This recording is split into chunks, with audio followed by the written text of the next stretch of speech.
Hello friends, आज की class के अंदर अपन पढ़ेंगे कि राष्ट्रपति के ऊपर महाभियोग कैसे लगता है, उसकी प्रक्रिया क्या है। राष्ट्रपति पर महाभियोग।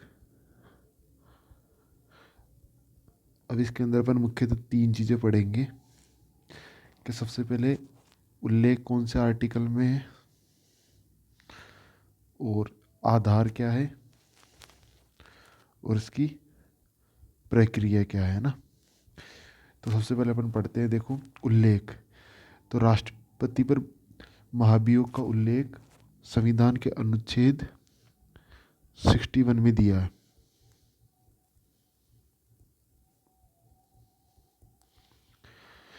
अब इसका जो राष्ट्रपति पर महाभियोग लगेगा उसका आधार क्या होगा। तो राष्ट्रपति पर महाभियोग संविधान के अतिक्रमण, संविधान के अतिक्रमण, या जिसको अपन कदाचार भी बोलते हैं, या मिसबिहेव के आधार पर।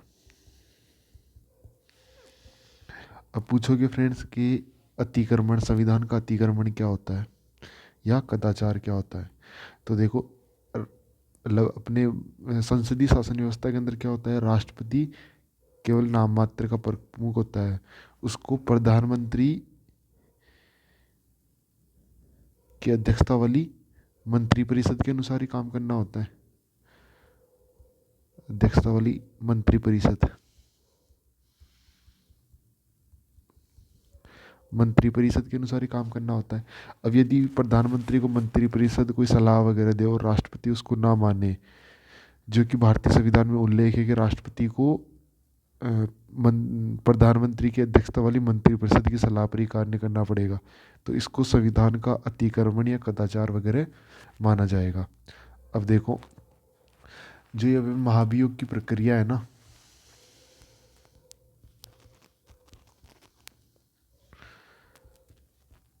महाभियोग की प्रक्रिया ये अपन ने अमेरिका से ली गई है।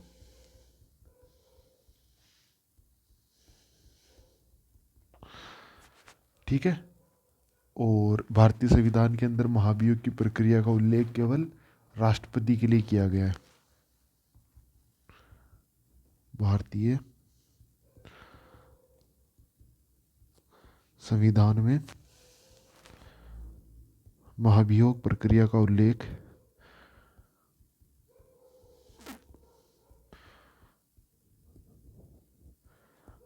केवल राष्ट्रपति पद के लिए किया है।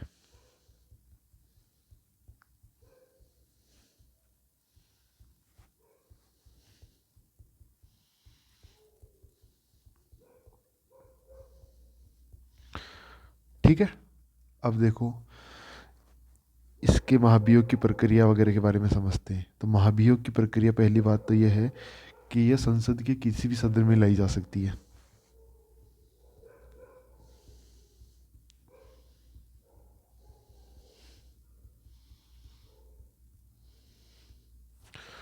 संसद के किसी भी सदन में लाया जा सकता है। ठीक है। अब इसके अंदर अपन इसकी प्रक्रिया समझ लेते हैं फ्रेंड्स, इसकी प्रक्रिया क्या होती है। तो मैं इसको आपको डायग्राम के माध्यम से समझाता हूँ ना। जैसे महाभियोग प्रक्रिया, तो महाभियोग की प्रक्रिया है ना, ये संसद के किसी भी सदन में,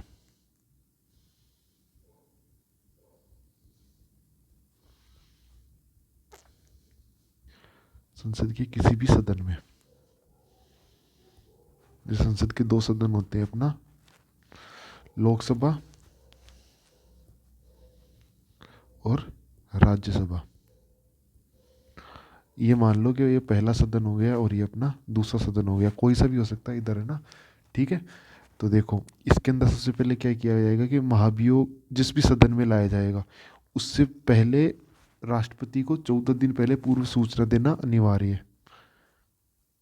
राष्ट्रपति को 14 दिन पूर्व सूचना देना अनिवार्य है।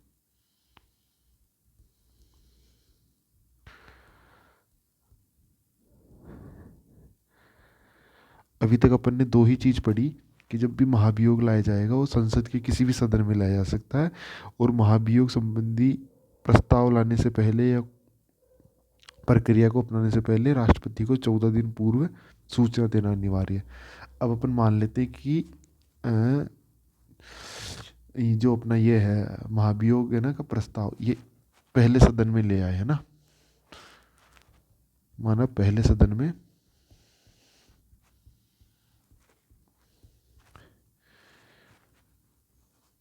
महाभियोग प्रस्ताव लाया जाता है।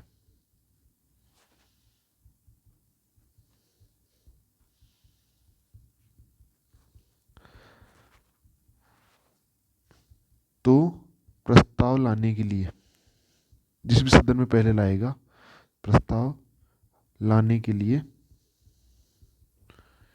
1/4 सदस्यों, जो उस सदन के सदस्य हैं ना, के हस्ताक्षर या उनका समर्थन आवश्यक है। ठीक है, ये अपना पहला स्टेप हो गया। उसके बाद यदि 1/4 सदस्यों के हस्ताक्षर समर्थन आ गया तो उसके बाद क्या होएगा, इस पर मतदान होएगा। मतदान हो गया तो मतदान को अपन देखते हैं। मतदान में क्या होता है कि उस सदन की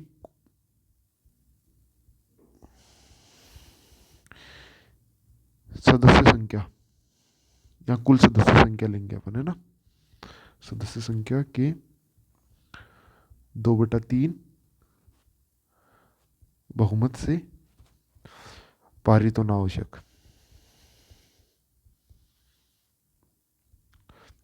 ये उससे पारित हो गया, और उसके बाद ये जो प्रस्ताव है महाभियोग का प्रस्ताव,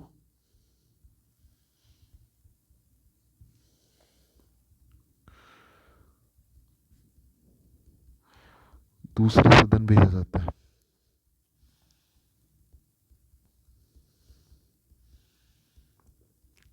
ठीक है, अपन ने दो प्रक्रिया पढ़ ली अभी कि जैसे मान लो पहले सदन में महाभियोग का प्रस्ताव लाया जाता है तो उस प्रस्ताव को लाने के लिए उस सदन के 1/4 सदस्यों के हस्ताक्षर या समर्थन आवश्यक है। उसका समर्थन और हस्ताक्षर होने के बाद उस पर उस सदन में मतदान करवाया जाता है। तो जो मतदान हुआ है वो कुल सदस्य संख्या के 2/3 बहुमत से पारित होना चाहिए। ठीक है, और ये 2/3 बहुमत से पारित हो गया तो दूसरे सदन में भेजा जाता है। यदि पारित नहीं होता है तो ये यहीं रिजेक्ट हो जाएगा। उसके बाद क्या करेंगे अपन, इसको दूसरे सदन में भेजे ना, दूसरे सदन में, तो क्या करता है दूसरा सदन आरोपों की जांच करता है, जो भी ये इसके ऊपर आरोप लगाए हैं जिस पर इसके ऊपर महाभियोग लाया गया है। दूसरा सदन आरोपों की जांच करता है,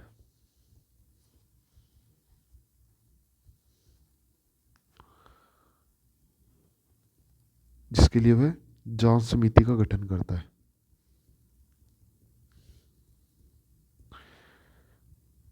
जांच समिति का गठन, और इस जांच प्रक्रिया के दौरान राष्ट्रपति को इसमें उपस्थित होने और अपना पक्ष रखने का अधिकार है, चाहे से वो स्वयं खुद रखने या अपने प्रतिनिधि के माध्यम से। राष्ट्रपति को अपना पक्ष रखने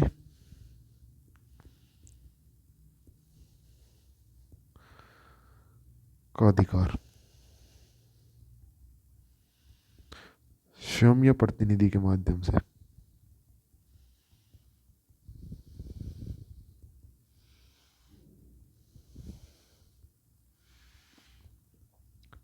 ठीक है, और यदि यह सदन इन आरोपों को ठीक पाता है ना तो वो उस पर मतदान करवाएगा। यदि आरोपों को ठीक पाता है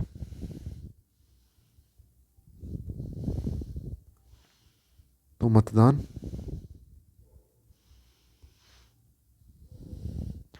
तो अपना मतदान होगा। ठीक है, और कुल सदस्य संख्या के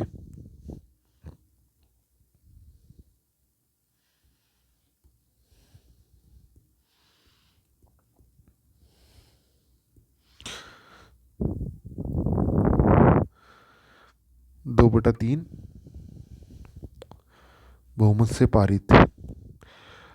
और यदि ये दूसरे सदन से भी पारित हो जाता है तो जिस डेट को ये पारित हुआ है उसी तिथि से राष्ट्रपति को अपने पद से हटना होगा। उसी तिथि से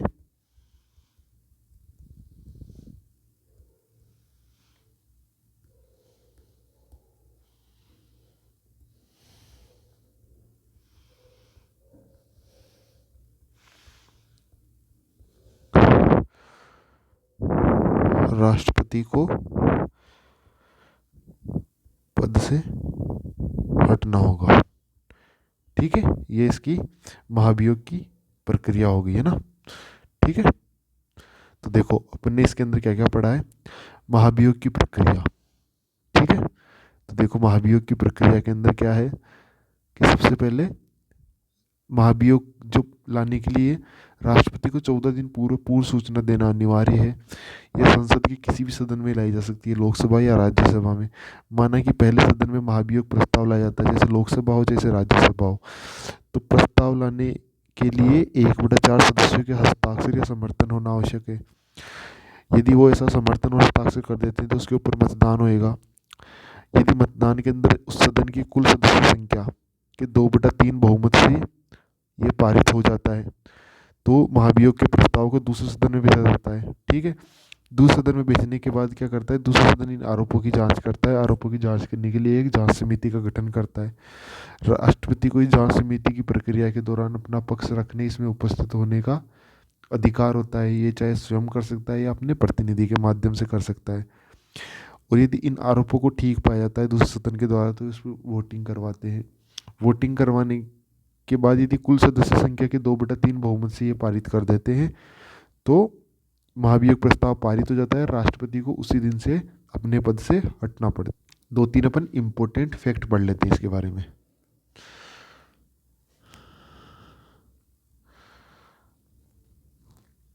तो देखो फैक्ट में सबसे पहले मैं आपको बता देता हूँ कि राष्ट्रपति पर जो महाभियोग की प्रक्रिया है,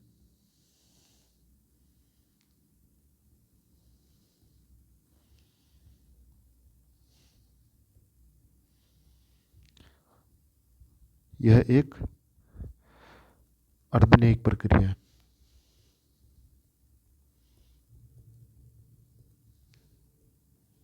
ठीक है, उसके बाद क्या होता है, दूसरा अपने इसका इम्पोर्टेंट फैक्ट पढ़ लेते हैं कि अभी तक किसी भी राष्ट्रपति के ऊपर महाभियोग नहीं लगाया गया।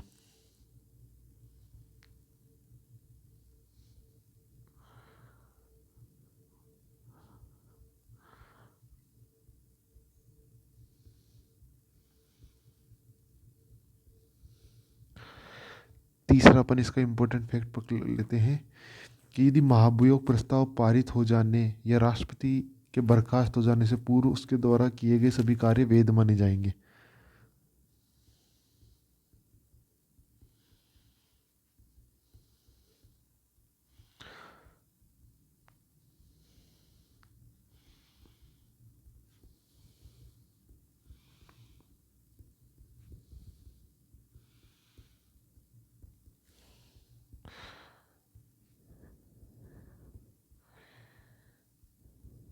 ठीक है, और अपन लास्ट अपना इम्पोर्टेंट फैक्ट पकड़ लेते हैं कि महाभियोग की प्रक्रिया में संसद के मनोनीत सदस्य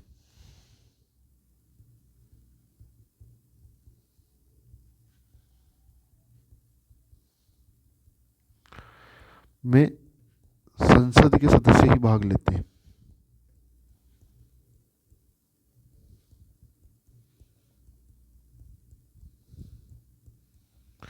निर्वाचित और मनोनीत दोनों।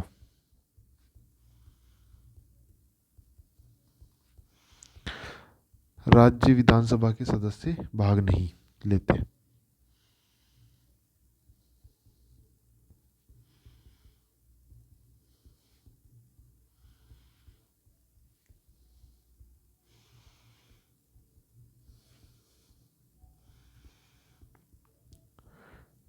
ठीक है, इसके अंदर एक ध्यान बात रखना, एक इम्पोर्टेंट फैक्टर है कि जो संसद के मनोनीत सदस्य हैं ये राष्ट्रपति के चुनाव के अंदर भाग नहीं लेते, केवल महाभियोग की प्रक्रिया में ही भाग लेते हैं। ठीक है, ये हो गया।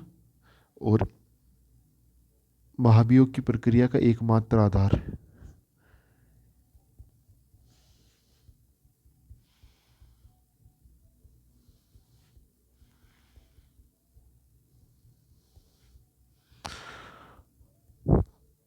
संविधान का उल्लंघन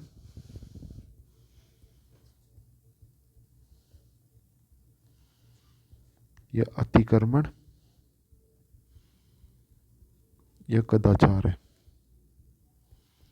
ठीक है फ्रेंड्स, थैंक यू फ्रेंड्स।